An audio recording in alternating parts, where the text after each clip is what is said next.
Assembly ఎన్నికల్లో ఇచ్చిన హామీ మేరకు ముఖ్యమంత్రి రేవంత్ రెడ్డి బీసీ డిక్లరేషన్ వెంటనే అమలు చేయాలని డిమాండ్ చేస్తూ సిద్దిపేట జిల్లా హుస్నాబాద్ ఆర్డీఓ కార్యాలయంలో బీజేపీ నాయకులు వినతిపత్రాన్ని సమర్పించారు. అధికారంలోకి వచ్చిన 100 రోజుల్లో బీసీ కులగణన చేపట్టి బీసీ రిజర్వేషన్లను 42% పెంచుతామన్న హామీని ముఖ్యమంత్రి రేవంత్ రెడ్డి తుంగలో తొక్కారని బీజేపీ నాయకులు ఆరోపించారు. గొల్ల కురుములకు 2 లక్షల రూపాయలు ఇస్తామన్న హామీని కూడా విస్మరించారన్నారు. బీసీలకు ఇచ్చిన హామీలను వారం రోజుల్లో రాష్ట్ర ప్రభుత్వం అమలు చేయకుంటే రాష్ట్ర వ్యాప్తంగా జిల్లా కలెక్టరేట్లను, తహసీల్దార్ కార్యాలయాలను బీజేపీ ఆధ్వర్యంలో ముట్టడిస్తామని హెచ్చరించారు. రాష్ట్ర ముఖ్యమంత్రి గారు ఎన్నికలకు ముందు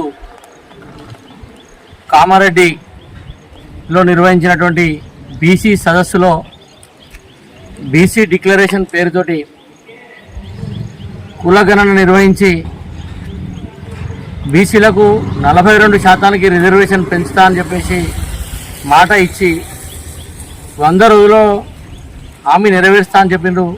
హామీని తుంగలో దొక్కిండ్రు. అలాగే గొల్ల కుర్మలకు ఏదైతే గొర్రెల పంపిణీ ఉందో ప్రతి ఒక్కరికి కూడా 2 లక్షల రూపాయలు అందించి వారి యొక్క ఉపాధి కోసం రాష్ట్ర ప్రభుత్వం ద్వారా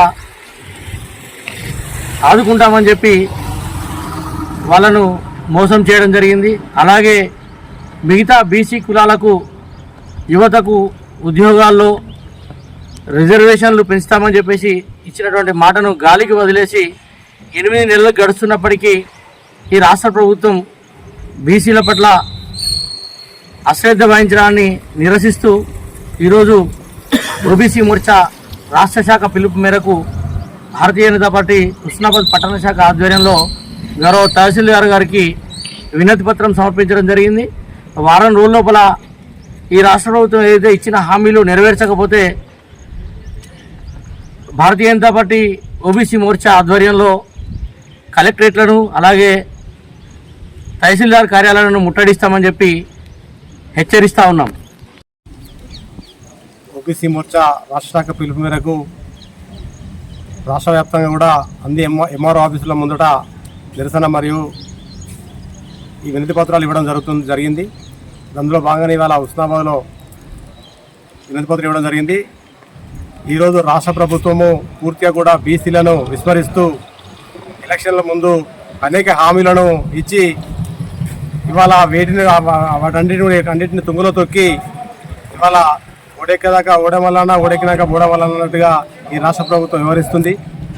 ఇప్పటికైనా రాష్ట్ర ప్రభుత్వం ఈ బీసీ కులగణన జరిపి ఎలక్షన్లకు పోవాలని చెప్పేసి, అదేవిధంగా 23% 42% చేస్తానటువంటి ఎలక్షన్స్ లోపల రిజర్వేషన్ను వెంటనే అమలు పరచాలని చెప్పేసి, విద్యార్థులకు ఎవరైతే పేద విద్యార్థులు బీసీ విద్యార్థులు ఎవరు ఉన్నారో వారందరికీ కూడా ఫీజు రీఎంబర్స్మెంట్ పూర్తి స్థాయిలో బీసీ విద్యార్థులందరికీ కూడా ప్రభుత్వమే చెల్లిస్తానని చెప్పేసి ఆ హామీని ఇప్పుడు నెరవేర్చలేదు. దాన్ని వెంటనే నెరవేర్చాలని చెప్పేసి, అదేవిధంగా బీసీ స్కాలర్షిప్లను మంజూరు చేయాలని, బీసీ సప్లాన్ల కింద ఇక్కడ మత్స్య కార్మికులు కావచ్చు, లేకుంటే గౌడ సోదరులు కావచ్చు, బీసీ కులం అందరికీ కూడా బీసీ సప్లాన్ కింద ప్రతి సంవత్సరం మేము 100 కోట్ల రూపాయలు ఇస్తామని చెప్పేసి ఆ మాటను తుంగలో దొక్కింది. అదేవిధంగా మత్స్య కార్మికులకు సంబంధించి 200 కోట్లు ప్రతి ఏటా 200 కోట్లను కేటాయిస్తూ ఈ మత్స్య పరిశ్రమ శాఖను మేము ఆదుకుంటామని చెప్పేసి చెప్పినటువంటి ప్రభుత్వం ఇప్పటికీ 8 నెలలు గడిచినా కానీ ఎక్కడ కూడా నిమ్మకు నీరెత్తినట్టుగానే ఉన్నది. కాబట్టి వెంటనే ఈ రాష్ట్ర ప్రభుత్వం వీటిపై చొరవ చూపి బీసీల పట్ల ఉన్నటువంటి చిన్న చూపును తగ్గించి బీసీలకు న్యాయం జరిగే విధంగా రాష్ట్ర ప్రభుత్వాలు మేలుకొని బీసీలకు న్యాయం చేయాలని చెప్పేసి ఈరోజు వినతిపత్రం ఇవ్వడం జరిగింది. రాబో రోజుల్లోపల పెద్ద ఎత్తున ఉద్యమం చేయడం, అనేక రకాలుగా ఈ ప్రభుత్వం యొక్క మెడలు వంచి బీసీలకు ఇచ్చినటువంటి హామీలు నెరవేర్చడం కోసం భారతీయ జనతా పార్టీ బీసీల పక్షాన ఎప్పటికీ ఉండి పనిచేస్తుందని చెప్పేసి మేము ఓబీసీ మోర్చా పక్షాన మేము తెలియజేస్తున్నాం.